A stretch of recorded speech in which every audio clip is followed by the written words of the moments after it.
Être riche veut dire quoi?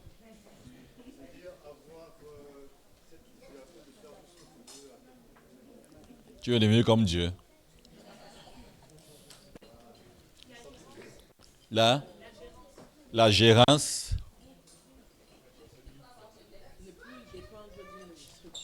Ne plus dépendre d'une structure. Être son propre chef pour avec les autorités. Hey! Dépenser ton argent sans t'inquiéter. Être, elle va faire un MBA. Ou bien tu fais une licence. Être gestionnaire, elle a dit. Oui. Tu être capable d'investir dans l'évangile partout. J'espère qu'on ne fait pas, on n'a pas nos gros désirs d'avoir l'argent et on met seulement au nom de Dieu dessus. Parce que la Bible dit que Dieu ne peut, on ne se moque pas de Dieu. Amen. Tu ne veux pas que Dieu t'attrape. Oui. L'indépendance. De quoi ou de qui? Ok. La liberté financière, comme toute chose sur l'argent, veut dire certaines choses pour certains et veut dire quelque chose d'autre pour d'autres. Pour plusieurs, on parle de la liberté financière lorsque je peux gérer mon temps comme je le veux. Parce que je ne suis pas sûr qu'une personne parle du temps. La vraie liberté financière. Parce que, qu'est-ce qu'un employé fait? Il vend son temps pour de l'argent. Dis Amen. J'ai dit à plusieurs personnes que des gens se plaignent de la traite négrière. Jusqu'à présent. Ils ne savent pas qu'il y a une traite négrière qui a continué jusqu'à présent. Avant, c'était la traite des esclaves. Aujourd'hui, les esclaves sont volontaires, ils signent leur contrat et ils annoncent « J'ai signé mon contrat d'esclavage ». Dis Amen. Les travailleurs.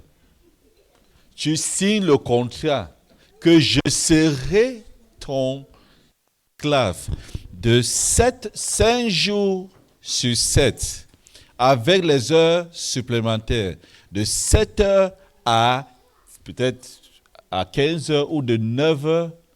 Vous travaillez de quelle heure ici? De 8 heures à 16 heures. De lundi à vendredi de 8 heures à 16 heures. Et c'était les jours fériés. Et tu viens dire que j'ai signé mon CDI. Dis Amen. Applaudis pour toi-même. Et tu brandis ton certificat d'esclavage. Ton temps parti. Les enfants sont malades, il faut prendre le téléphone pour demander la permission à ton maître. Est-ce que je peux? Je dis, peut-être dans 50 ans, une génération va se lever et dire vraiment, je ne sais pas ce qui avait envoûté nos parents. Et ils abolissent l'esclavage. En tout cas, le Covid a commencé. On a commencé à travailler à partir de la maison. Maintenant, on dit, non, on ne vient plus au travail. On reste chez nous. Et ça, c'est la même chose ici chez vous. Les bureaux sont vides. On dit que non. Hey, on ne savait pas qu'on pouvait rester à la maison et travailler. Non, on ne vient plus. Les patrons disent, revenez, on dit, on ne vient plus. Ils disent, revenez, on dit qu'on vient 2 fois par semaine. L'esclavage, tout lundi, c'est fini. Ouais, l'esclavage. L'une des choses que le frère Zab m'avait dit, c'est qu'une personne lui a dit ceci. Si quelqu'un peut travailler à son propre compte, mais décide d'aller travailler pour quelqu'un d'autre, la personne est un esclave.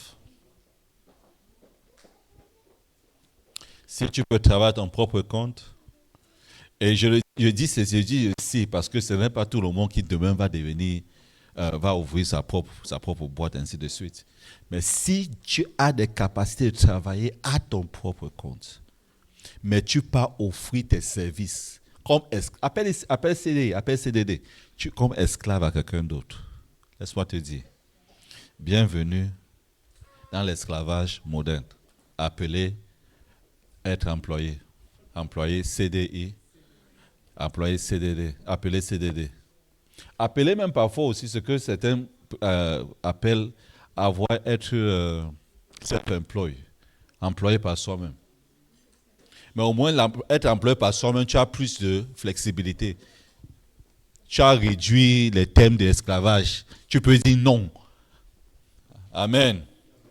Donc, pendant que nous parlons de la liberté financière, comprenons d'abord liberté par rapport à quoi? Où se trouve l'esclavage? Et l'esclavage se trouve dans l'utilisation d'une denrée les plus précieuses que Dieu t'a donnée. C'est quoi? Ce n'est pas l'argent, ma soeur, c'est le temps.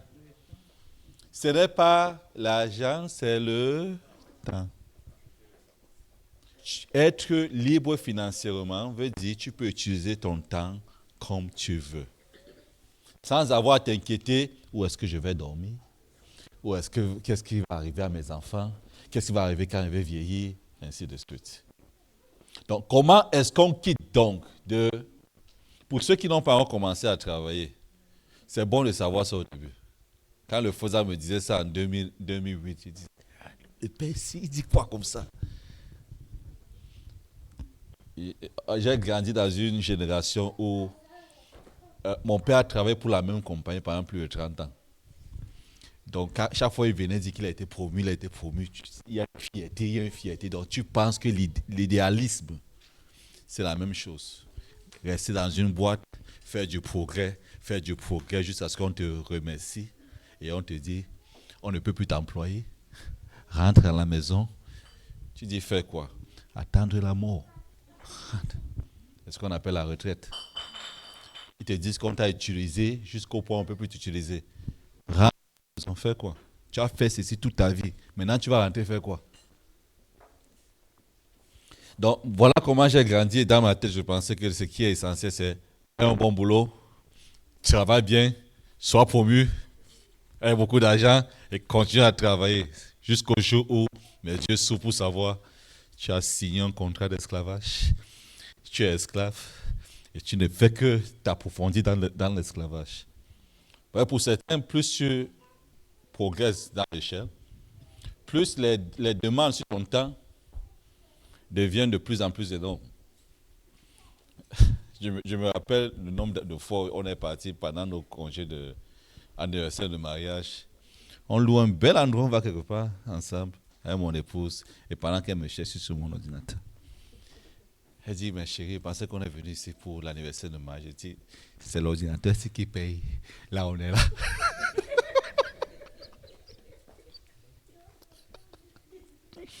Qui était dans la position? Qui a dit ça un jour?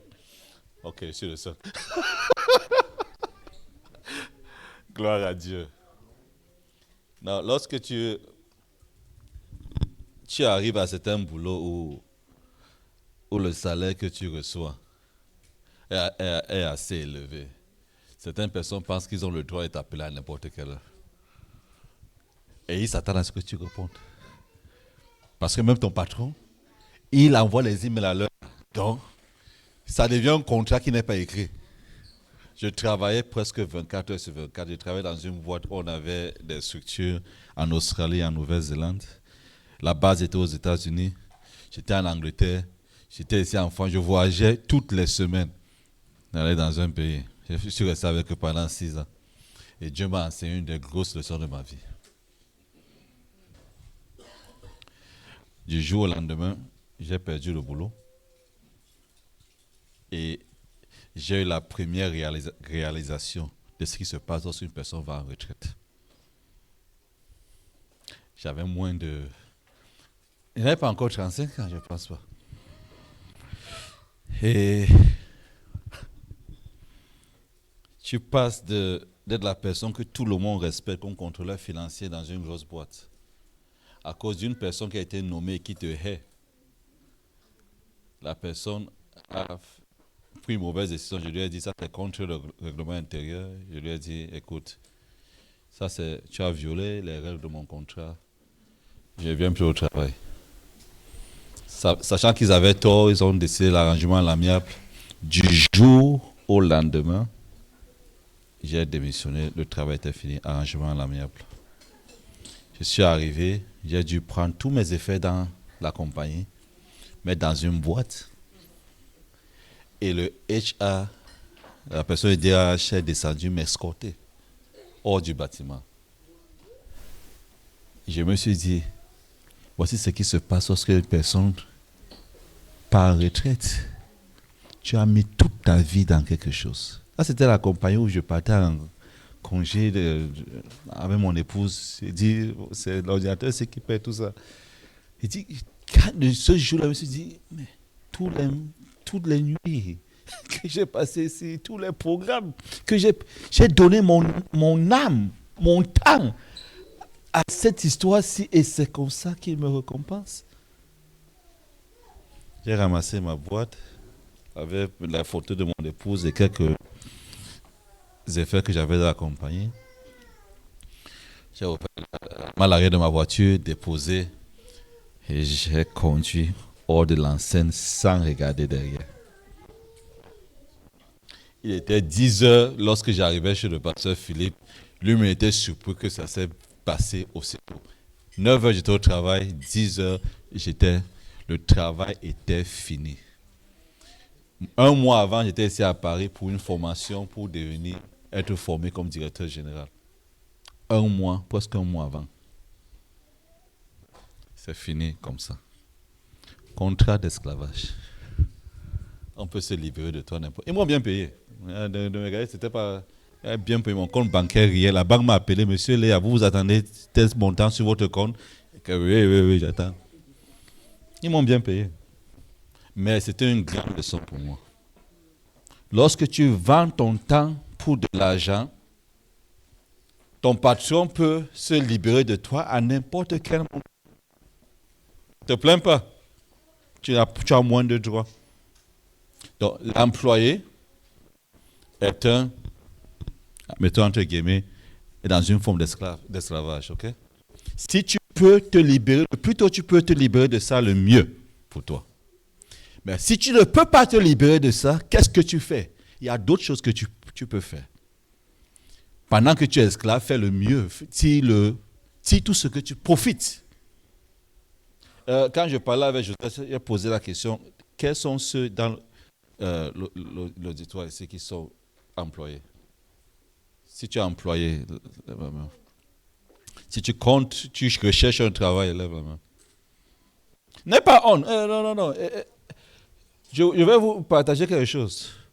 Le monde du travail a tellement évolué qu'il y a des employés qui vendent moins, ils passent moins de temps au travail et gagnent plus d'argent. Et c'est ça que je voudrais que vous profitez. Parce que j'ai posé la question à certaines personnes, qu'est-ce que tu veux faire? Oh, je veux de l'argent pour lancer une affaire. Tu as fait quoi pour avoir l'argent là? Pour le moment, ce que tu peux utiliser, c'est ton travail. Parce que Dieu fonctionne avec ce que nous avons. Dis Amen. La manière dont Dieu travaille, c'est à partir de ce que tu as. Je voudrais que nous approchions ce Kingdom Investment à partir de ce que nous avons. Où est-ce que tu es? Et utilise cela comme un tremplin pour pouvoir bondir. L'aptitude, la connaissance que tu vas apprendre à sauter à partir de là où tu es, tu vas utiliser ça ailleurs. On se comprend? Je disais à mes soeurs tout à l'heure, plusieurs parmi nous rêvons. On rêve du jour, on va se réveiller, on va investir, on aura 100 000 euros. Dis Amen. Ou bien on vient à la réunion de prière, on dit que chacun prie pour ses besoins. Seigneur, je prie que tu me bénisses avec mon premier 1 million d'euros. Au nom de Jésus-Christ, Amen. Et tu pries, tu t'assois, tu attends que ça arrive demain. N'est-ce pas? Dis Amen, que ça tombe du ciel. Si ça tombe du ciel, toi-même tu vas fuir. Parce que le bruit, tu t'es jamais posé le bruit qu'1 million d'euros va faire. Tu t'es jamais posé la question. La réalité est la suivante. Les compétences, le caractère que tu développes, c'est ça qui va t'aider à passer d'un niveau à un autre. L'une des choses que tu vas prendre de cette session, c'est les outils qu'il te faut dans ta boîte à outils pour devenir sage financièrement. Je ne vais pas te donner le poisson, je ne vais pas te donner l'argent. Parce que si je savais où ça se trouvait, je ne serais pas ici. Dis Amen. Wow, Si elle savait ce qui nous donnerait les millions, vous pensez qu'elle serait maintenant là? Non, le cours si serait, gars, asseyez-vous. Chacun de vous, ouvrez votre ordinateur, faisons ça. Avant, mais après, partez, appuyez le bouton, on appuie tout ça, on dit, frère Théodore, le est accompli. C'est pas comme ça que ça marche. Donc, pour toi, penser que je vais demander la question au pasteur, pasteur, quel investissement je dois mettre mon argent pour avoir 100 000 euros demain? Vraiment. Si quelqu'un a la réponse à la question là, la personne serait pas en train de te répondre. Ou bien serait en train de te charger, comme ma soeur m'a dit. Vous voyez les gens sur YouTube, ils viennent dire que j'ai fait telle chose, ça marche. Abonnez-vous, j'ai un programme et tu viens payer l'abonnement. Et l'abonnement là, ça le prend d'ici à là-bas en haut. Après, il vient prendre la vidéo de l'abonnement là, il met un programme, il dit maintenant je suis devenu fameux, ça le prend encore d'ici à un autre. Après, il prend un livre, il produit. Ça le prend d'un niveau à un autre. Et tu peux même parfois essayer, ça ne marche pas. Il y a des outils qu'il nous faut, il y a un comportement qu'on doit développer. Et les deux avec une attitude vis-à-vis du risque et la grâce de Dieu, nous ouvrent les portes du succès. Parce qu'il y a l'élément de la grâce de Dieu, ce que le monde appelle la chance. Il y a un élément de la grâce de Dieu. Tu peux aller... Je suis allé travailler dans le secteur de santé, on m'a dit, là-bas, il n'y a pas l'argent. Je suis arrivé là-bas, j'ai travaillé, les gars ont doublé mon salaire. Tu expliques ça comment? C'est la grâce de Dieu. Quelqu'un d'autre arrive, je suis arrivé dans une compagnie, il n'y avait pas de bonus.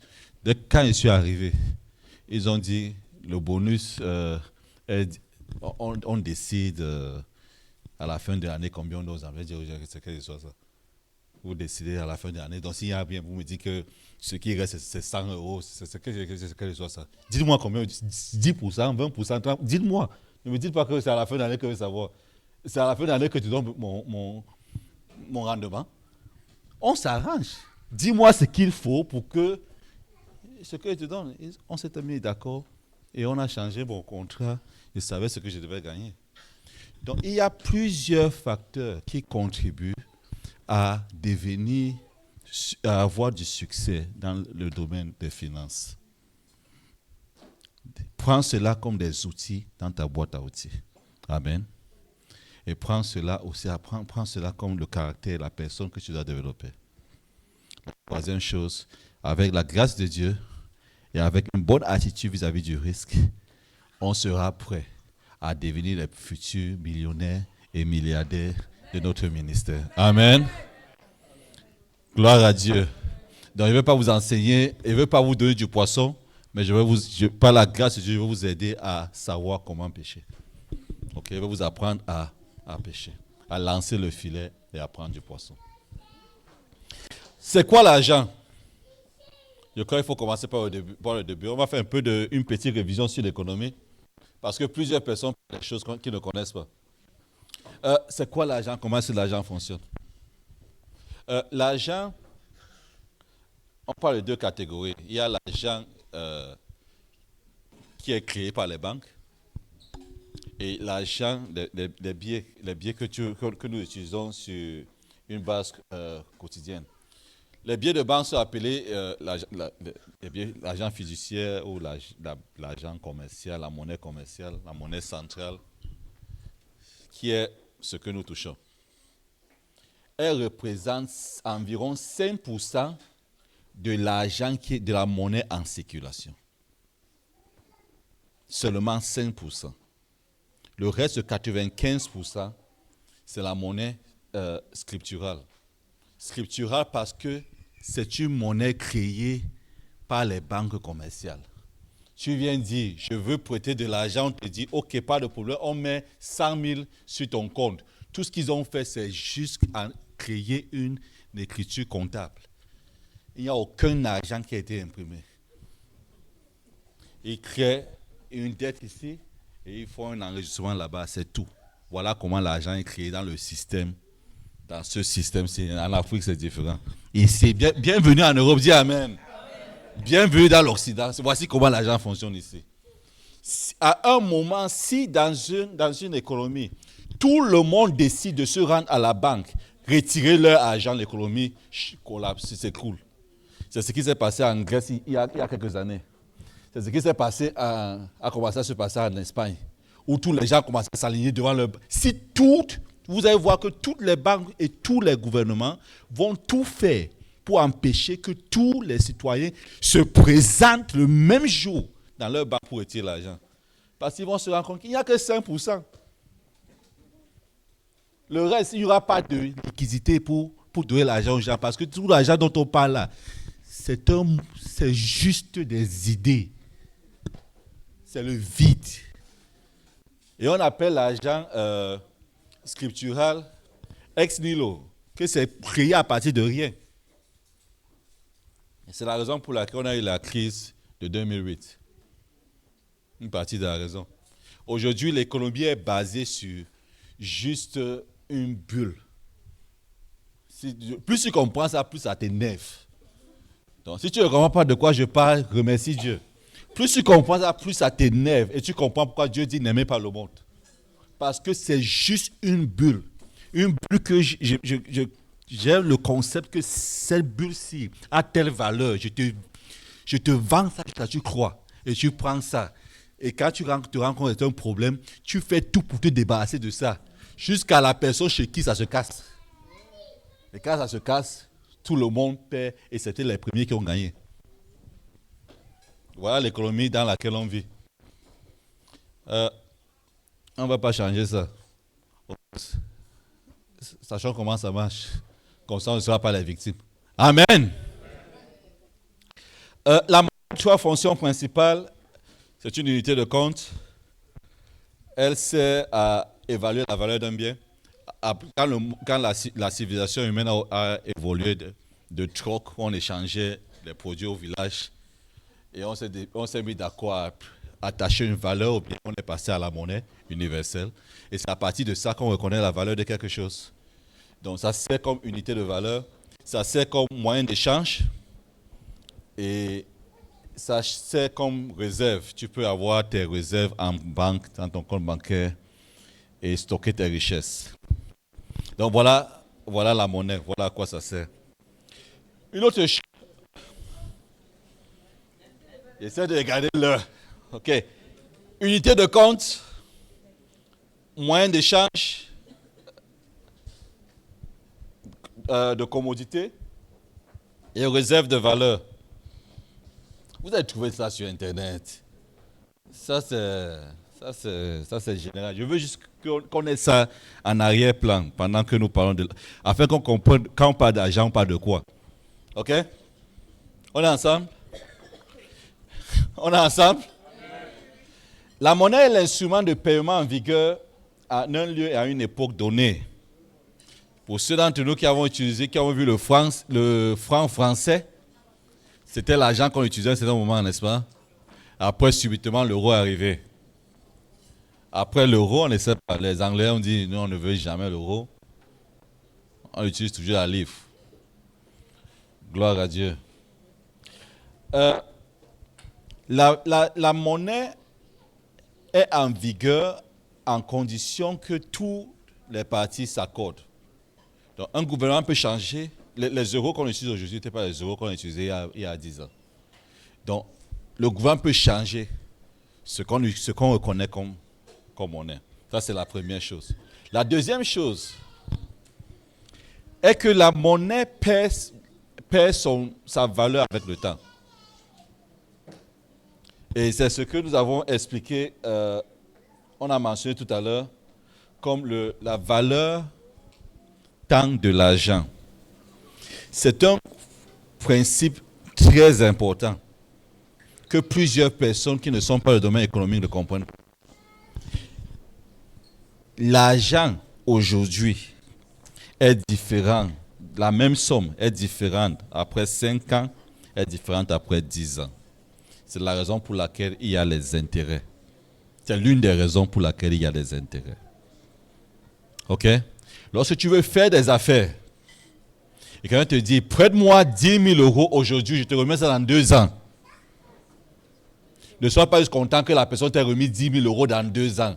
Parce que la valeur de 10 000 euros dans 2 ans pourrait être 8 000 euros aujourd'hui. Ça se comprend. Vous me comprenez? Rassurez-vous que vous comprenez ceci. Je te dis, donne-moi 10 000 euros aujourd'hui. Avec 10 000 euros, tu pouvais acheter cette télévision. Tu reviens 2 ans après, la télévision c'est maintenant 12 000 euros. Et te remet 10 000 euros. Tu fais comment? Et tu as remis l'argent que tu m'as donné. Exactement le même montant.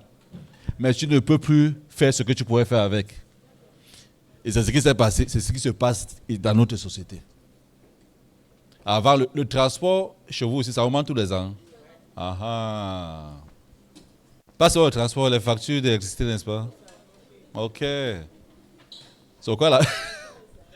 Tout monte, excepté la valeur de l'argent. C'est important de comprendre ça.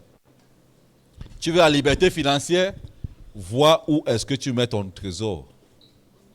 Ce n'est pas juste en gardant les billets chez toi. Tu enterres ton argent, tu reviens 5 ans après, tu ne peux rien faire avec. Et pour ceux qui aimeraient investir, acheter un bien immobilier et qui sont bons CMCistes, entre guillemets, qui croient qu'on ne doit pas prendre de dette du tout, on n'a aucun problème. Mais laisse-moi juste te dire, pendant que tu épargnes pour ta maison pendant 10 ans ou 15 ans, à moins que Dieu n'intervienne, quand tu vas finir d'épargner et tu viens présenter l'argent pour acheter la maison là, le prix de la valeur de la maison là aura doublé. Si c'est en Angleterre. En Angleterre, le prix des maisons augmente double presque tous les 15 ans. Donc pendant que tu étais fidèle à épargner ton argent, tu te rends compte que l'argent que tu as épargné a perdu. Avec le temps, au lieu de gratuit comme ça, et tu te présentes, tu as la moitié. Tu risques de ne jamais être à mesure d'acheter un bien immobilier dans notre société. C'est l'une des raisons pour laquelle, quand j'ai fait le cours, j'ai exclu certains, j'ai gardé ça dans le contexte de l'Angleterre. Parce qu'il y a certaines choses que je n'ai pas envie de commencer à discuter avec une personne qui ne connaît pas de quoi nous parlons. Si tu vis dans un pays où tu peux acheter ton terrain, construire ta maison, entrer quand ce n'est pas fini, que Dieu te bénisse. Mais si tu vis dans le contexte d'ici, à moins que le Seigneur t'ait accordé une faveur spéciale. Et comme je dis, il y a les exceptions, mais que l'exception ne soit pas la règle. On n'enseigne pas l'exception à toute une communauté. Si tu veux acheter un bien immobilier, tu ferais mieux de savoir comment faire pour t'y prendre et prendre un prêt hypothécaire. Après 15 ans, 20 ans, tu auras ton bien en ton nom. Et la valeur appréciative de ton bien sera dans ton actif que d'être locataire à vie. Le jour où tu meurs, tu n'as rien. Et tu as passé toute ta vie comme un bon fidèle, je ne vais pas dire le mot, à payer le prêt hypothécaire de ton bailleur au nom du fait que je ne voulais pas prendre de crédit. Que Dieu te bénisse. Est-ce que ça se comprend? Est-ce que ça se comprend, les frères? Il y a ce qu'on appelle bonne dette, ma soeur va couvrir ça, bonne dette et mauvaise dette. Lorsqu'on parle de dette, quand plusieurs Africains parlent de dette, leur dette c'est que je n'ai pas le sel, boutiquier, donne-moi l'argent pour le sel. La personne ne travaille pas, ne sait pas comment va payer ça à la fin du mois. Voilà les dettes qu'ils prennent. Ils ne comprennent même pas que quelqu'un peut prendre la dette pour acheter une maison qu'il va rembourser. Donc une personne qui ne travaille pas, n'a ni emploi, n'a rien du tout, prête, envoie les enfants là, va chez le boutiquier. À la fin du mois, le boutiquier envoie la facture. Que vous me devez 35 000. Dit, 35 000? J'ai pris quoi? Il commence à discuter. Parce qu'elle n'a pas l'argent même pour payer les 35 000. La personne ne travaille pas. Dans le contexte, Dieu dit, ne prenez pas de dette. Dieu va pouvoir. Mais tu arrives ici et tu dis que Dieu va pouvoir. Tu vas épargner ton argent. Hein? Écoute, frère, si tu peux le faire, je dis que Dieu te bénisse. Mais si tu es sage, je vais vous dire une petite histoire. Deuxième, troisième cours, j'arrive à l'UMPG à Koumé. On dit tous les fois qu'on était là, levez-vous. Je me lève. La maison dans laquelle on habite, on n'a pas encore fini de rembourser ça. C'est dans 300 000 livres qui me restent à payer. Je me lève. On dit, répandez-vous. Je me répands en silence. Après, je vais calmement vers la sœur Émilie. Je lui ai dit que sœur Émilie, je lui ai dit à l'oreille, que je dis, nous qui venons d'Europe là, nous on va se lever sur tous les ans. Parce que mon prêt immobilier, j'ai encore 25 ans. J'avais peut-être 25 ans dessus. Les prochaines 25 années là, je vais venir ici. Chaque année, je vais me lever pour me repentir. Parce qu'il va rembourser demain. C'est pas demain qu'elle va rembourser ça. 230, c'est pas demain. Elle m'a posé la question. Est-ce que c'était la meilleure gestion de l'argent? Si Jésus était à ta place, il aurait fait quoi? Je lui ai dit, écoute, j'ai l'option soit de payer le loyer à environ presque le même montant, ou bien prendre un prêt hypothécaire légèrement moins que le loyer, et après 20 ans, 25 ans, le bien m'appartient. Ça, c'est le meilleur investissement à faire. Elle a dit que, va t'asseoir. Que c'est la meilleure chose à faire. Donc, frère, pendant qu'on parle de remboursement, de ne pas prendre les dettes, je ne veux pas qu'une personne, tu viens d'Afrique, sois le bienvenu, comprends les réalités d'ici et sois sage. Amen. Ce que la Bible dit, c'est qu'aucune dette ne reste impayée. Limitons-nous à ce que la Bible dit. J'encourage tous les frères à Londres et tous les jeunes frères ici en Europe. Achète-toi un bien immobilier aussitôt que possible. À moins que tu aies une propriété immobilière en Europe, tu es encore un visiteur. Parce que l'argent et la richesse en Europe se trouvent dans l'immobilier. Ce n'est pas dans ton salaire. Ton salaire va finir un jour. Mais le bien immobilier, avec le temps, ça va augmenter en valeur. À une vitesse plus vite, une vitesse qui va plus vite que l'inflation. Donc si tu es sage et tu veux laisser quelque chose à tes enfants, ou planifie comment tu vas investir dans l'immobilier. On se comprend? Je leur ai dit, achetez, même si c'est la fenêtre, achète la fenêtre. Ne reste pas bailleur, ne reste pas le locataire. Parce que le locataire veut dire le jour où le contrat de bail finit. Et chez nous, on a même les locations où tu entres sans... La maison est déjà meublée. Le jour où ça finit, tu sors comme ça, on te voit, frère, c'est comment? Tu dis que je cherche un autre parti. Qu'est-ce qui arrive à notre maison là? Non, c'était pas ma maison, c'était la maison du bailleur. Même le lit, il n'y a pas. Il n'y a rien. C'est là où tu vas savoir combien coûte le lit, combien coûte le matelas, la machine à laver, et ainsi de suite. S'il te plaît, soyons sages. Amen. Donc, on a dit l'argent a une valeur de temps attachée à cela. Et la prochaine chose que je voudrais que nous sachions, c'est ce qu'on appelle le coût de l'opportunité. Ça, ce sont des concepts économiques. Si je décide d'investir mon argent dans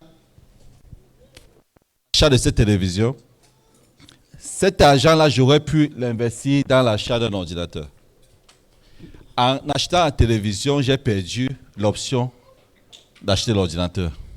Je ne peux pas faire les deux, à moins que j'ai trop d'argent. Et même si j'ai trop d'argent, l'argent est limité. OK? Même si j'ai trop d'argent c'est combien? Va demander à Elon Musk, il a 5 boulots. Si un était suffisant, il serait arrêté. Il aurait fini. Il en a 5. Donc, sache que l'argent est limité. Ne pense pas que l'argent est illimité, que tu peux tout faire. Tu ne peux pas tout faire. Certaines personnes m'ont approché pendant la pause, dit, pasteur, j'ai envie de faire telle chose, j'ai envie d'investir ici, investir là-bas, investir là-bas, investir là-bas, investir là-bas, investir là-bas, investir là-bas. Non. Choisis ce que tu peux faire et sache que chaque opportunité pourrait fermer la porte à d'autres. On se comprend? Donc, si je veux investir dans une chose, la question n'est pas juste. Je vais prendre un exemple pratique. Une sœur m'a dit, je fais des affaires. Je vais prendre ton exemple. Peut-être tu fais dans la beauté et tu as des clients. Tu charges 100 euros peut-être par l'heure. Et les produits coûtent 60 OK, par heure. On est d'accord? On est d'accord? C'est combien le profit que tu fais par heure? 30. Ça, c'est le profit brut. Retenons ça, c'est le profit brut. Parce que pendant les 1 heure là, si tu fais 30 euros profit brut, tu n'as pas chargé ton temps. Si tu peux charger par heure 100 euros ailleurs, et tu penses que tu es sage en faisant une compagnie de beauté où tu fais 30 profits de marge par heure, tu n'es pas sage, tu n'es pas en train de prendre la bonne décision. Parce que la réalité, c'est que tu fais une perte d'environ 70 euros chaque fois que tu fais ton business. Tu aurais pu être 70 euros plus riche si tu avais fait quelque chose d'autre. On se comprend? Vous êtes perdu? On se comprend? C'est quoi certaines personnes disent que tout le monde a entendu parler d'entrepreneur, tu peux aussi pas faire ta part. Et tu ne t'assois pas pour savoir qu'est-ce que en fait je gagne dans cette affaire. Et lorsque tu comptes le coût, ne compte pas juste les factures externes. Compte le coût de ton salaire. Si tu te payes, qu'est-ce que tu gagnes à la fin? Si tu fais une perte, pose-toi la question, est-ce que c'est mieux que j'aille faire autre chose? Parce que le risque d'avoir commencé cette affaire, est-ce que ça vaut la peine? Tu achètes des produits, tu n'es pas sûr de les vendre.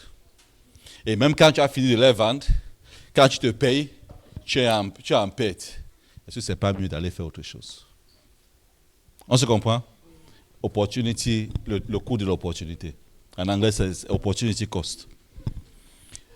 Lorsqu'on comprend tous ces concepts, ça nous aide à comprendre quelle est l'option à suivre en termes d'investissement. On est ensemble? Non, la nourriture est dans le ventre. C'est bon? C'est bon? L'autre concept que nous allons couvrir, c'est l'offre et la demande. Qui a entendu parler de l'offre et de la demande, la loi de l'offre et de la demande? Ok. Qu'est-ce que Joseph a fait dans la Bible? Il s'est rassuré qu'il n'y avait plus de blé.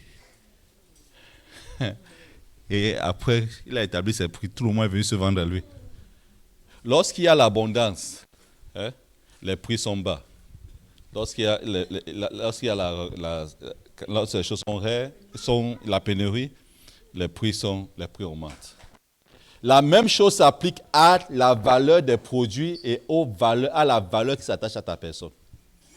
L'une des raisons pour laquelle le boulot que tu gagnes reçoit seulement l'argent, le salaire qui est attaché, c'est parce que si demain tu n'es pas là, il y a peut-être 100 000 personnes qui vont te remplacer. Dis Amen.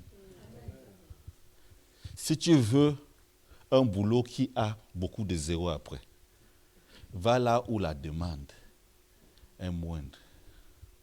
OK? Et tu vas voir. On va t'appeler. Tu dis non, je ne veux pas.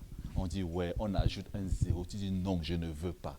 On dit ok, tu viens au bureau une fois par mois. Tu dis que non, je ne veux pas. On dit on envoie le chauffeur te chercher. Tu dis que non, je ne veux pas. On dit qu'on ajoute le bonus. Tu dis non, je ne veux pas. On dit tu veux quoi alors? Alléluia. L'autre là, c'est plus l'esclavage. Là, c'est plus l'esclavage. Et c'est là où je voulais que vous compreniez que même en tant qu'employé, pour ceux qui sont dans le cadre du travail, tu peux tirer le meilleur de ce que tu as.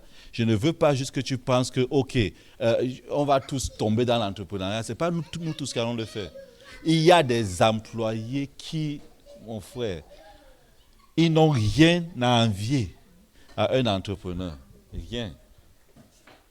Vous voyez, moi, j'ai dit quand j'ai travaillé à la cuisine pendant longtemps, quand j'étais étudiant en Angleterre, j'avais l'habitude de courir pour être au travail à 5h30. Parce que si j'arrivais en retard, je perdais mon bonus de la semaine. C'était 1 livre par heure, donc 40 livres. Déjà, tu ne gagnes pas beaucoup. Et si tu perds 40 livres parce que tu es en retard d'une minute, vraiment, il fallait me voir courir. Il fallait me voir courir pour entrer. J'arrivais juste à... Dès que Jean m'ont fait 5h30. J'ai fait ça pendant 2 ans.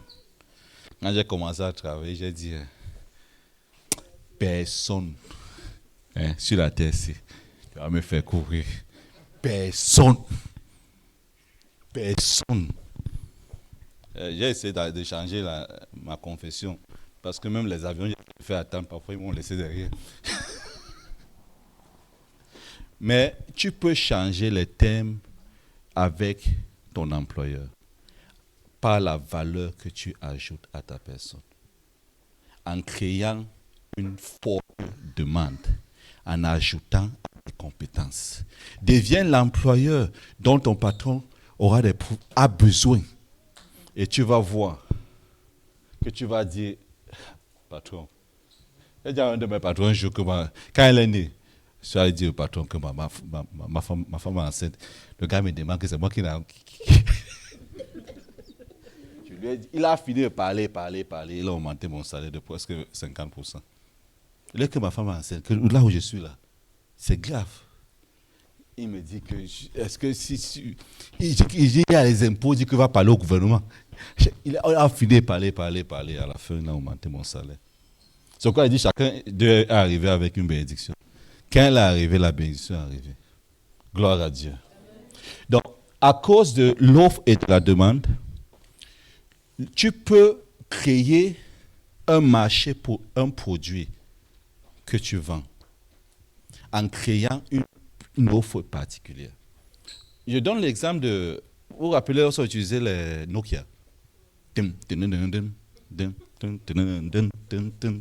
Oh, ceux qui sont plus jeunes, vous ne savez pas ça.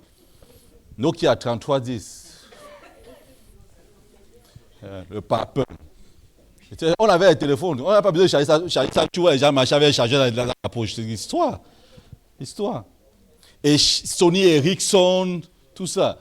Et chaque année, les gars faisaient la compétition pour vendre le téléphone qui a plus d'options et qui est moins cher.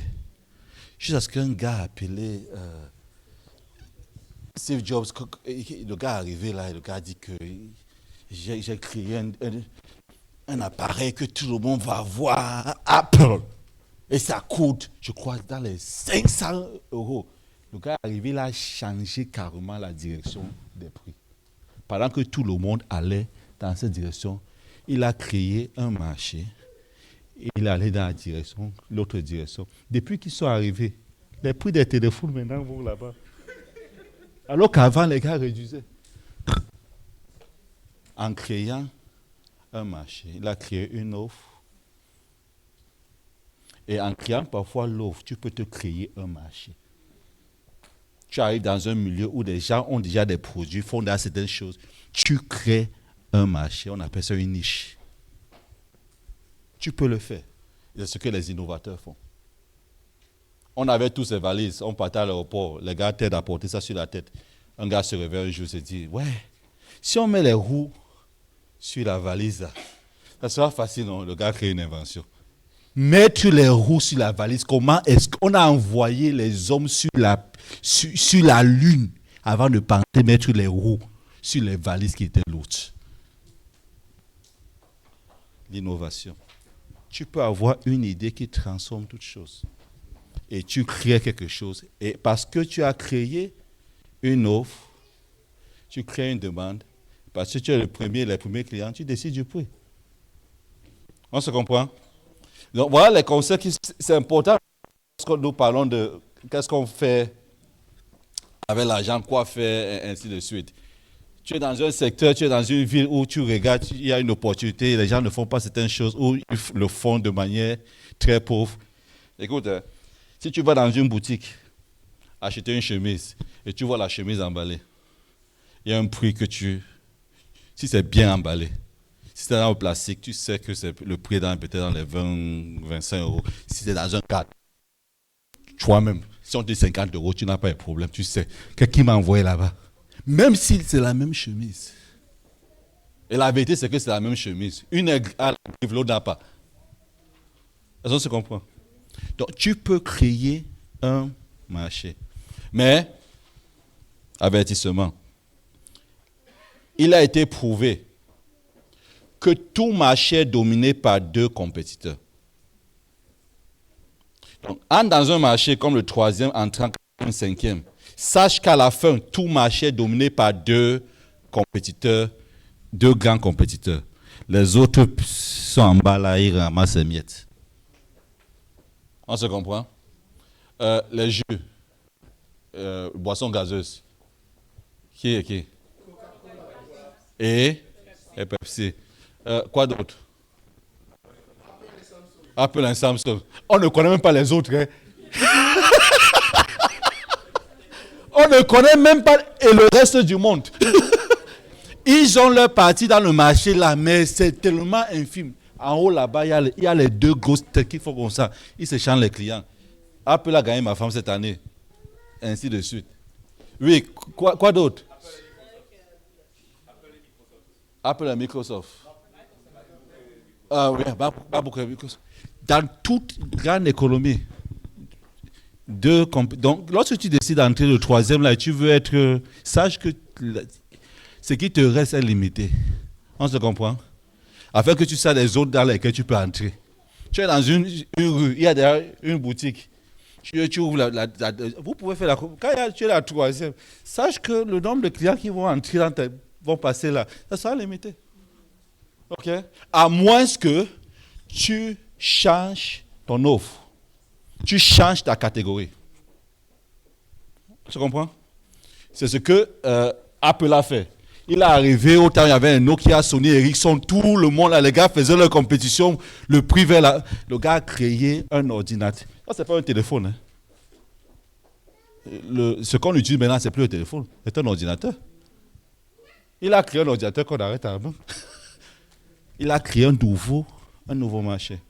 Donc, tu peux appliquer ton intelligence pour créer quelque chose, ça peut être soit un produit, soit une expérience que les gens vont oublier. Tu traites tes clients d'une certaine manière. C'est quoi la différence entre aller voyager pour l'Afrique avec Air France et voyager avec Air Maroc? Les deux t'amènent à destination. Peut-être sans tes bagages, mais au moins, au moins tu arrives. Et les deux, ce sont les avions Airbus. Ce sont les Airbus.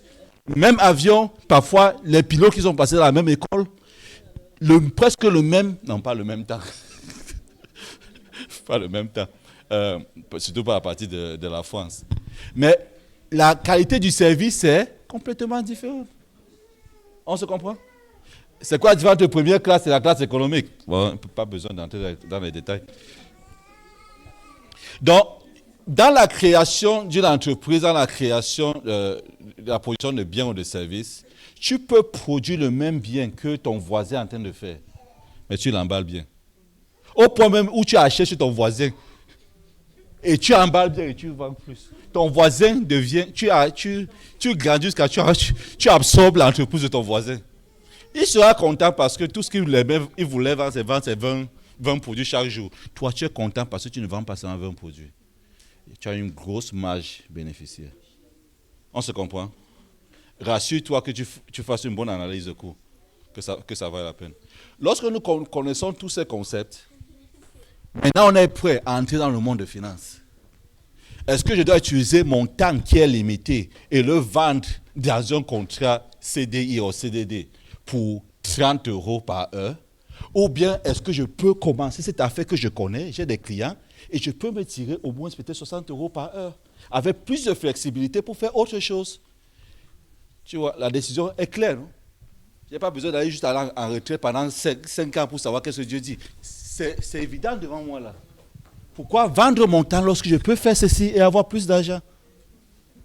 Et si Dieu ne m'a pas dit non, je veux que tu sois plein temps employé pour le reste de ta vie. On se comprend? La dernière chose sur la notion, c'est quoi l'inflation? Ce n'est pas juste l'augmentation des prix, c'est aussi la dépréciation de la valeur de l'argent. Okay? C'est la même chose. On ressent ça par augmentation des prix, c'est parce que la valeur, le pouvoir d'achat de l'argent a chuté. Ça va en ligne avec la valeur de temps attaché à l'argent. C'est ça qui est ressenti par tout le monde par l'inflation. Donc voilà quelques concepts économiques qui sont importants que nous soyons familiers. Lorsque tu es familier avec ces concepts, maintenant tu comprends ce qui aide la maman qui envoie ses enfants à l'école en vendant juste des beignets haricots au village. Elle n'est pas partie à l'université, elle n'a rien fait, mais elle a des concepts économiques que plusieurs personnes qui sont allées à l'étranger n'ont pas. Elle comprend une chose, c'est quoi le profit? Le profit n'est pas seulement l'argent qui entre dans ma poche. Non. Ça entre, j'ai dépensé combien? Le profit, c'est réellement ce que je gagne après avoir enlevé toutes les charges, inclus mon salaire. Plusieurs personnes font les affaires où ils ne peuvent même pas se payer le SMIC eux-mêmes. Et ils appellent profit. L'affaire là, elle ne va pas marcher. Parce que tout ce qui entre, tu vas utiliser ça pour payer les factures à la maison. N'est-ce pas? Et tu enlèves le cash là-bas pour dépenser ici. Et ça ne revient pas. Un jour, tu vas regarder, il n'y a plus rien qui reste là. Donc, pose-toi la question, comment est-ce que je peux développer une affaire qui va grandir suffisamment au point où ça peut couvrir mon temps? Première chose, pour être délivré, pour connaître une libération financière. La deuxième chose à dire, de manière pratique, on est libéré, on connaît la liberté financière dès le moment où l'argent travaille pour toi. On a parlé, il y a une catégorie de gens qui vendent leur temps pour de l'argent, n'est-ce pas? Il y a une autre catégorie de personnes sur cette terre où qu'ils dorment ou qu'ils soient éveillés. L'argent travaille pour eux. Dis Alléluia. Et Josias, qu'ils soient éveillés ou endormis, l'argent travaille pour eux. L'argent n'a pas de jour férié. C'est ça qu'on veut, n'est-ce pas? Mais on commence d'abord. On ne court pas sans marcher. Sans marcher. Tu commences à avoir des investissements passifs. Tu commences à avoir des investissements comme dans l'immobilier. Tu commences à avoir des investissements comme dans les royalties. C'est quoi royalties? Les droits d'auteur.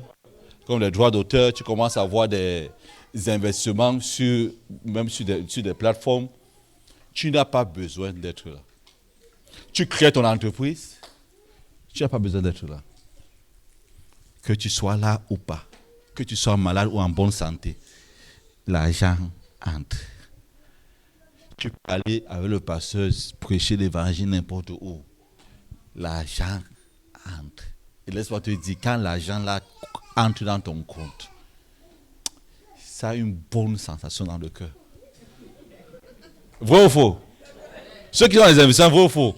Parfois tu oublies que l'argent, quand tu regardes, j'ai un compte bancaire qui m'envoie les messages, m'envoie une notification. Aux gens sur le compte là, il n'y a aucune charge qui part sur le compte là. Ce n'est que l'argent qui entre. J'envoie une notification. Pam. L'argent des locataires. C'est ça l'une des choses qu'on fait pour avoir la liberté financière. Tu ne peux pas juste limiter ton revenu à ce que tu travailles. Tu ne peux pas juste limiter ton revenu à la vente de ton temps pour de l'argent. Que ce soit en employé ou en self-employed. Parce que le jour où tu es malade, qu'à Dieu ne plaise, l'argent presque s'arrête, à moins que le gouvernement n'intervienne. Et même quand le gouvernement intervient, ce n'est pas autant que ce que tu es habitué à avoir. OK? Donc, tu commences à penser à des investissements passifs, à des investissements en biens immobiliers, à des investissements en épargne, à des investissements, à créer une entreprise, à créer une structure, à enseigner, à faire d'autres choses, à faire valoriser, à avoir quelque chose qui produit de l'argent. OK. La prochaine chose, j'espère que on est tous ensemble. Là, je crois, l'avant-dernière chose dont on va parler, c'est rien n'est gratuit. OK? Il y a le concept, je ne sais pas combien populaire c'est ici en France, où on fait des offres, on dit gratuit, gratuit, gratuit. Mon épouse m'a dit récemment qu'il y a un nouveau moyen d'envoyer l'argent en Afrique, c'est gratuit. Et quand elle a dit gratuit, elle a commencé à dormir. Elle dit que tu me payes combien pour que tu aies l'information? Elle dit gratuit. Ah, oublie ça. Que rien n'est gratuit. Il n'y a rien qui soit. Seul le salut est gratuit. Rien d'autre est gratuit. Si le. Tu as payé combien? Voilà, ok. Dans ce sens-là, oui. Lorsque quelqu'un met ceci est gratuit, il y a une charge quelque part. Et tu payes pour ça quelque part d'autre. Il te dit tu ne payes pas upfront, mais quelque part tu payes. Sache-le. Et pose-toi la question, où est le piège? Pose-toi toujours la question. Évitons, pendant qu'on veut faire les investissements, évitons les choses qui semblent tellement trop bonnes pour être vraies. Pendant que vous cherchez les options ou investir, si quelque chose a l'air d'être tellement trop bon pour être vrai, vraiment c'est trop bon, laisse ça de côté. Parce qu'il y a quelque chose quelque part qui pourrait ne pas marcher. La première personne peut avoir, ça pourrait marcher pour la première personne. Tu pourrais la personne malheureuse, malchanceuse, ce qui, ça ne marche pas. Donc ne pas juste faire parce que les autres ont fait. On se comprend?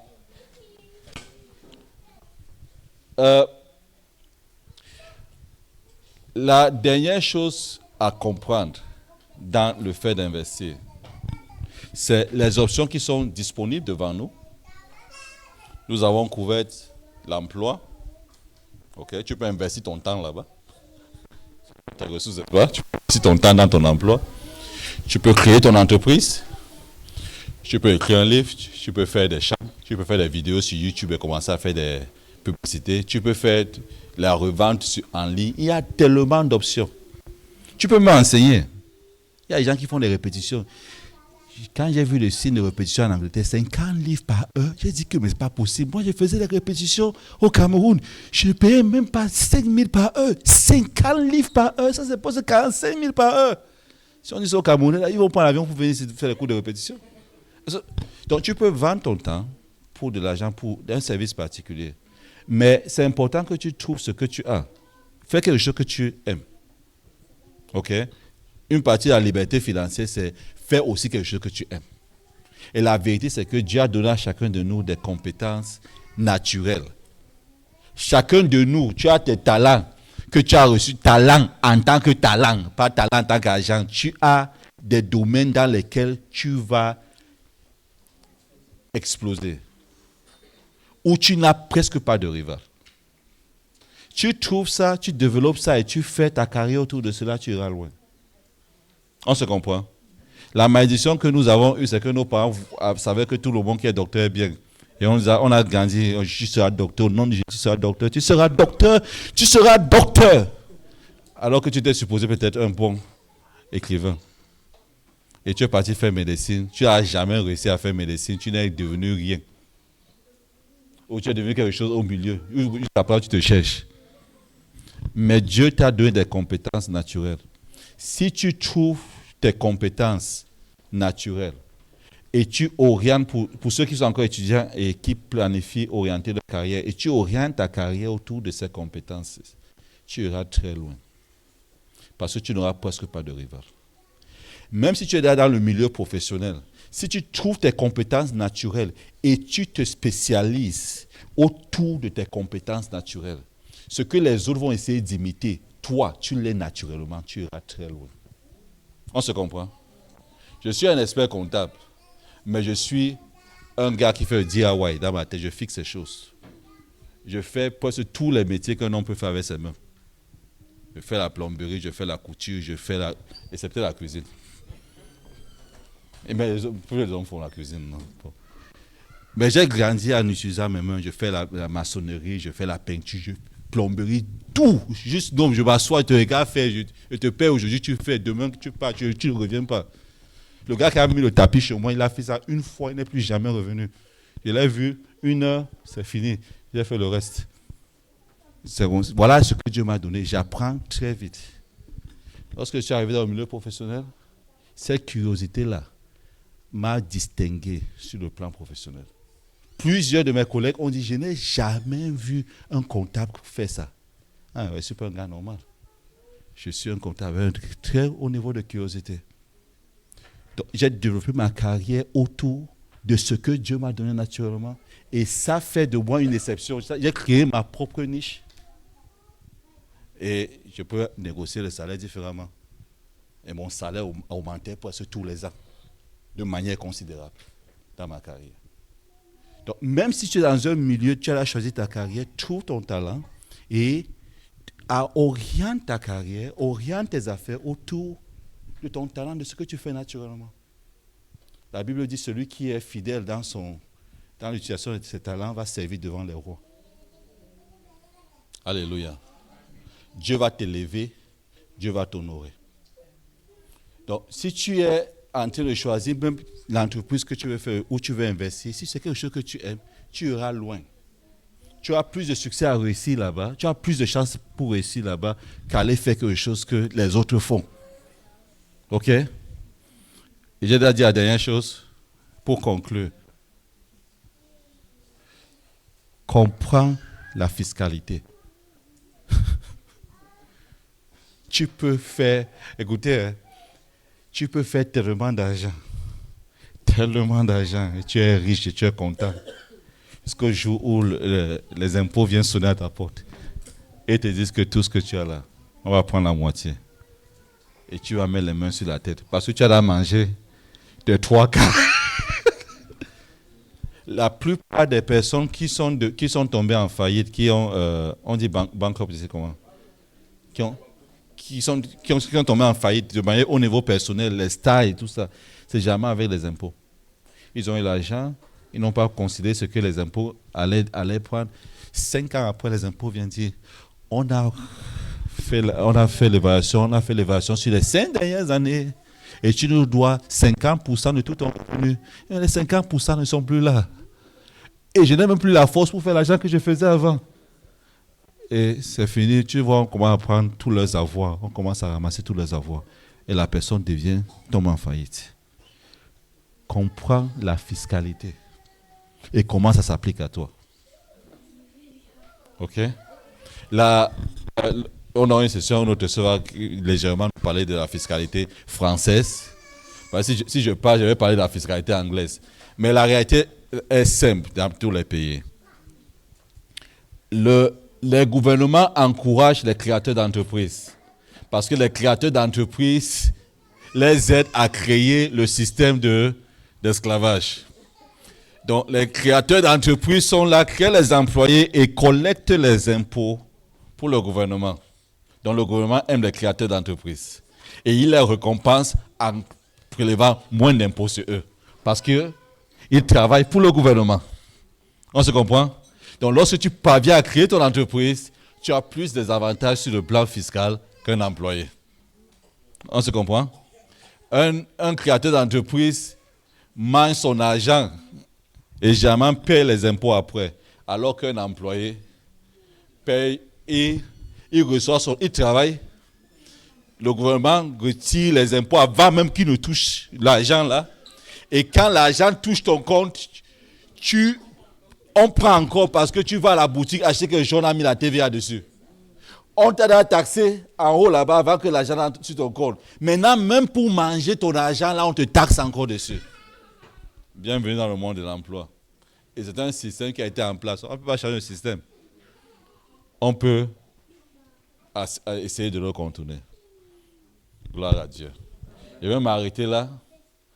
Comme je vous ai dit, c'était juste pour vous donner les outils. J'espère que votre boîte à outils a assez d'outils pour vous aider pour le voyage des prochains 1 an. Si tu as une question, vas-y. Mais je me repose et je bois un peu.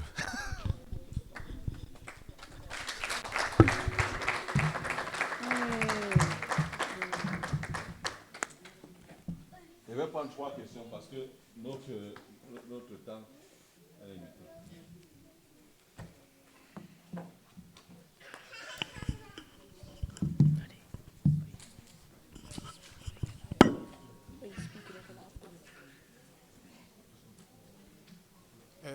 Moi, c'était juste pour savoir par rapport à la fiscalité, si vous voulez bien approfondir pour que je puisse bien comprendre sur la fiscalité.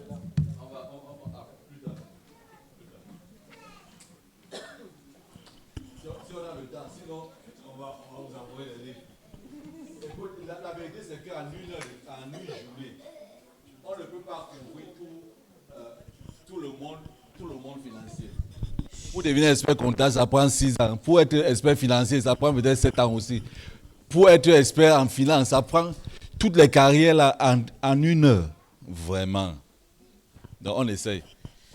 Alors moi j'avais une question. Donc, moi c'est Kwame Noélie. Est-ce que pour commencer son entreprise il faut un montant requis ou tu peux commencer à partir de rien? Enfin, quand je dis de rien c'est pas un montant spécifique, pas un montant élevé pardon, mais genre un montant normal. C'est quoi un montant normal? Ça dépend de ce que tu veux faire dans ton entreprise. Dans les entreprises, il y a des gens qui vendent des bonbons. Il y avait un bonbon aussi. Il y a des gens qui vendent des bonbons. Il y a des gens qui vendent des bouteilles. Il y a des gens qui vendent des voitures. Il y a des gens qui vendent les... Tu comprends? Il y a même les gens qui vendent des idées. Tu choisis quelle entreprise tu veux. Mais sache que ta marge bénéficiaire est différente d'une entreprise à une autre. Le gars qui vend les bonbons va devoir vendre beaucoup de bonbons avant d'acheter sa maison. Celui qui vend les bouteilles va vendre moins de produits que le gars de bonbons, s'il vend bien. Le gars qui vend la voiture, c'est la même chose, il va vendre moins de produits et il aura une grosse marge bénéficiaire. Le gars qui vend l'avion, il peut se vendre un seul tous les 5 ans. Et tu le vois, il n'a pas de problème. Il est dans l'assemblée, il faudrait prier seulement que je vende à Qatar. Qui passe le commande de 200 Boeing là. Dès qu'il fait ça, la dîme, quel tremblement de terre. Tu comprends? Pendant les prochains 2 ans, il n'a aucun problème parce que les commissions sur la seule vente là couvrent le salaire d'une personne qui a travaillé pendant 5 ans. Je comprends. Il y a des personnes, il y a des employés comme ça, leur commission, les banquiers, leur commission en un an peut être 1 million.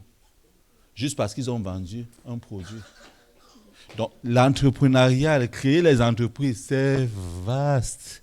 Choisis, qu'est-ce que tu veux faire. D'accord. Tu comprends? Mais si tu veux commencer à vendre les avions, il te faut le capital. D'accord, merci. Ok.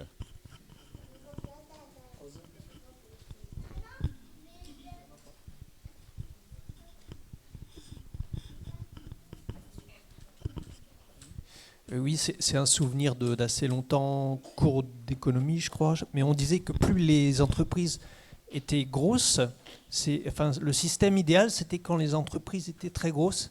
Alors, je crois que c'est lié à la productivité, c'est lié à ce qu'on produit vraiment. Voilà. Plus les entreprises sont grosses, plus les entreprises ont... C'est un bon point que je n'ai pas mentionné. Donc c'est lié, en fait, voilà. Est-ce qu'il faut vraiment être petit ou être grand? Lorsque tu deviens grand, une grosse entreprise, tu as ce qu'on appelle l'économie d'échelle. Lorsque tu es grand, tu peux acheter le même produit qu'un individu aurait acheté à un plus bas prix. Parce que la quantité, le volume, tu prends plus de volume et le vendeur est content. Parce que le prix, il veut quoi? Il veut le profit. Tu multiplies le profit par l'unité. Et parce que les grosses compagnies, plus tu es grand, plus tu peux te permettre d'avoir de grosses quantités. Et c'est l'avantage du supermarché.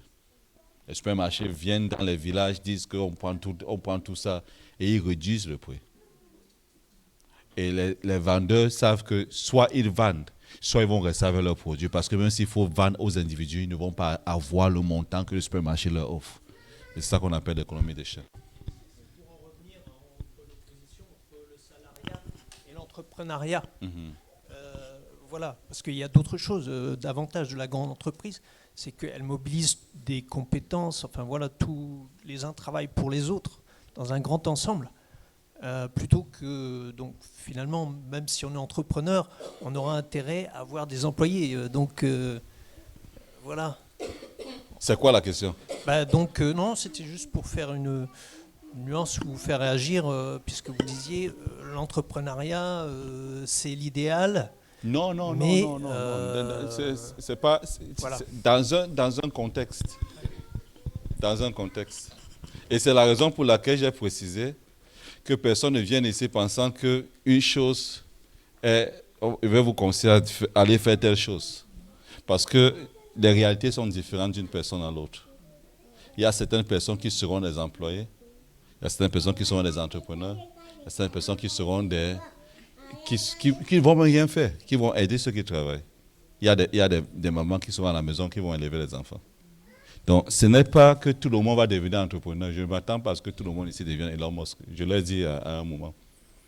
Ce n'est pas tout le monde qui a les compétences, ce n'est pas tout le monde qui a l'expérience. C'était. J'ai plutôt entendu le discours contraire. Pour se lancer comme entrepreneur, il faut être particulièrement compétent, voilà, Ok. ce que j'ai entendu. Ok. Non. Juste pour clarifier alors, si tu es employé et si tu es confortable, si tu te rappelles, j'ai dit, si une personne est employée et a des capacités pour être indépendant, elle est esclave. Si, et ce n'est pas tout le monde qui peut le faire. S'il y a certaines personnes qui seront employées, et cela j'ai dit, en tant qu'employé, ajoute de la valeur au service que tu offres afin que tu deviennes une personne importante dans ton lieu de service. Ce n'est pas tout le monde qui sera entrepreneur. Je m'attends parce que tout le monde ici devient entrepreneur. C'est un mensonge. Dieu aime la diversité. Dieu aime la diversité. Et c'est la raison pour laquelle j'ai pris du temps de parler de l'expérience en entreprise afin que ceux qui sont salariés, ceux qui sont des employés, développent des compétences requises pour progresser à leur lieu de service. En attendant, ceux qui veulent peut-être un jour commencer leur entreprise, avoir le capital nécessaire pour commencer. Et disant, les compétences qu'ils vont développer vont les aider dans l'avenir. Mais je m'attends parce que tout le monde soit... C'est un rêve.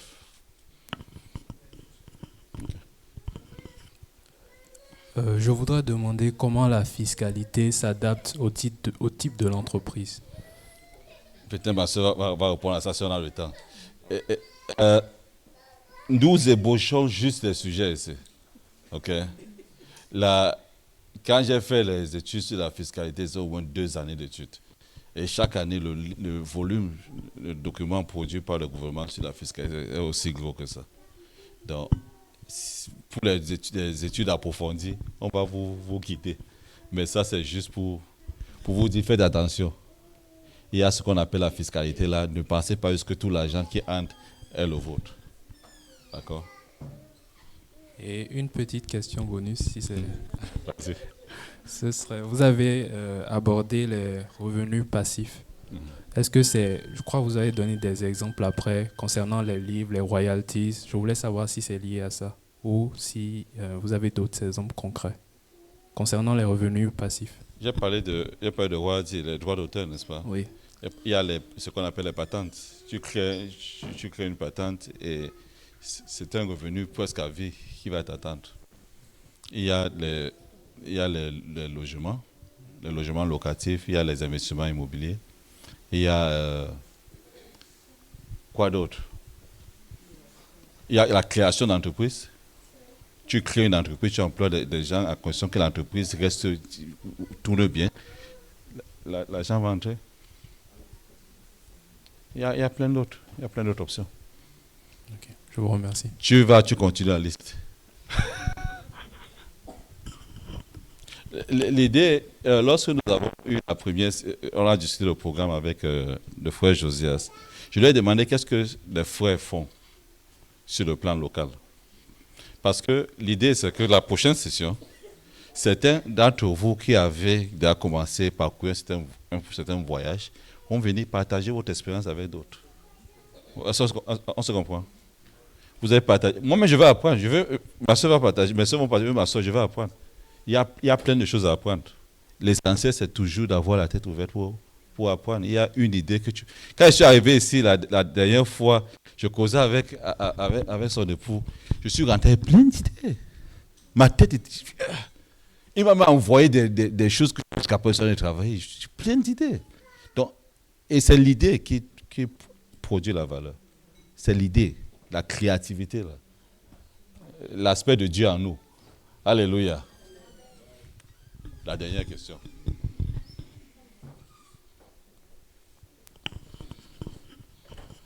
Moi, je voulais ajouter, qu'est-ce qui fait que si tu as créé l'entreprise et que l'entreprise puisse aller en faillite, qu'est-ce qui provoque ça? Ok. Plusieurs raisons. La plupart des gens qui créent les entreprises ne comprennent pas les facteurs de l'économie dont nous avons parlé. Ils ne savent pas ce que c'est que le profit. Le profit n'est pas la liquidité. On se comprend. Tu peux avoir la liquidité qui n'est pas, alors que tu n'es pas rentable. Tu n'as pas pensé à toutes tes charges, tu n'as pas pensé à la charge fiscale et subitement, lorsque tu as un rappel, bam, c'est fini, il n'y a plus rien.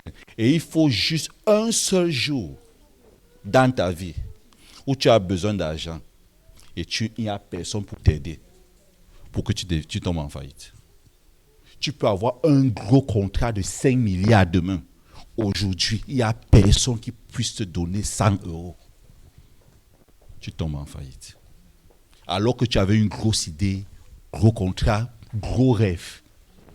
La liquidité, le contrôle de la liquidité est clé. Et la plupart des entreprises tombent en faillite parce qu'il n'y a plus de liquidité. Un gros client, tu as rendu un service, il n'a pas payé. Tu la payes, tu dis je vais payer demain. Tu la payes, je vais payer demain. Les employés viennent, il faut les payer, tu n'as pas payé. Parce que le gros client n'a pas payé. Donc tu es là, tu as tout fait ce qui est bien, mais il n'y a pas de liquidité. Donc, et c'est la raison pour laquelle tu emploies les experts financiers pour t'aider à naviguer avec tous ces défis-là. Parce que la liquidité, le cash, on dit en anglais, le cash is king. La liquidité est reine. Vous dites en français? Vous dites en français la liquidité est reine? C'est en anglais. Cash is king. Dans les affaires, cash is king. On dit au commencement était le cash. OK?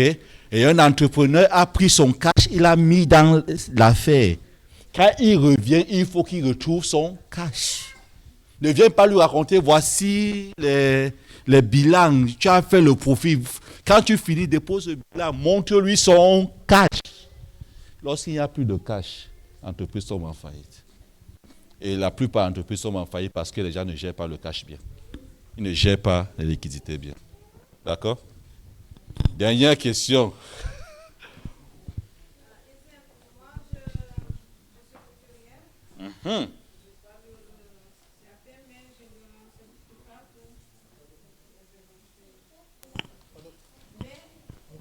C'était l'un de mes premiers Moi, business. je suis couturière.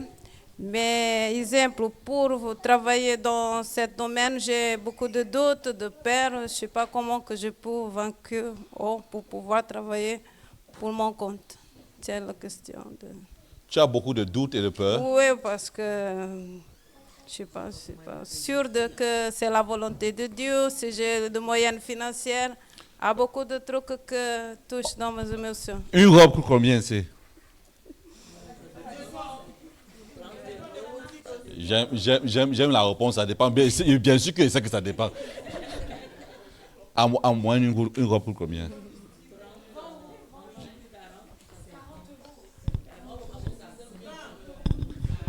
Donnez-moi les prix. Donnez-moi les prix, je ne vais pas vous demander. À partir de 20 €. Non, si ma femme va à un mariage, elle ne va pas porter une robe de 20 €. Une robe, une vraie robe, ça coûte combien pour partir à un mariage? Si c'est 250 €, elle va partir avec moi. Ok. Disons environ 70 €. Ok. Même si on dit 100, disons 70 € en solde. Ma soeur, tu penses que tu peux coudre une robe à une soeur à 70 €? Non. Qui a posé la question, est-ce qu'elle va payer? Non. Et c'est ça le problème qu'on a parlé de la valeur. Le problème, c'est que si tu parles parce que tu es sœur, elle va juste payer. Tu te trompes. Mais si tu lui fais un produit où tu lui dis que ma soeur, c'est 75 €, et elle te dit que voilà ma soeur, merci beaucoup, tu me sauves. Elle va payer avec joie. Mais si tu lui fais un produit qui ressemble à 15 € et tu lui dis 75 €, parce que la différence, c'est parce qu'on est seul dans l'église, elle va te regarder comme ça, elle peut payer, mais elle ne va plus revenir. Mais si tu lui fais quelque chose qui a la valeur, elle va prendre ça, prendre la photo, mettre sur son profil WhatsApp. Quand on va lui dire, oh, ta robe là est jolie, tu as acheté ça où? Quel est le bon magasin des femmes ici? Que tu as acheté ça à Zara ou à Mango, machin. Elle va dire, écoute, ce n'est pas Zara, c'est chez la sœur là, et tu auras une autre cliente. Est-ce que tu comprends? C'est pour ça que la Bible dit, si tu es fidèle avec ce que tu fais, toi-même, ton marché va parler. Ton marché va parler pour toi. Donc, ma soeur, si tu veux faire ta couture, fais ça. Et que les soeurs, dimanche, quand elles se mettent là, elles se lèvent pour remercier Dieu. On remercie Dieu, mais on regarde, on dit que, elle est bien habillée. À la fin, les soeurs, tu connais les soeurs, non? Elles parlent toujours que, tu as acheté là-haut. Tu comprends? Et il te faut quoi? Il faut 5 robes à 70 €. Tu as 350 €. Calmement. Tu enlèves les produits. Avant que tu te rendes compte, tu as une petite affaire qui a commencé. Mais la qualité est fait quelque chose de bien. Pas faire rapido, on va coller comme ça, on est seul en crise. Amen, on est seul en crise. Elle va porter comme ça et que non, je change mon habit que vous allez porter au mariage. Non. Ok. Parce que si on travaille bien, notre réputation va nous précéder. Et ta réputation va devenir ton argent. Amen. Maintenant, tu sais quelle affaire tu vas faire, n'est-ce pas? Il y a une soeur qui sait, au moins. Je peux m'arrêter là. Que le Seigneur vous bénisse.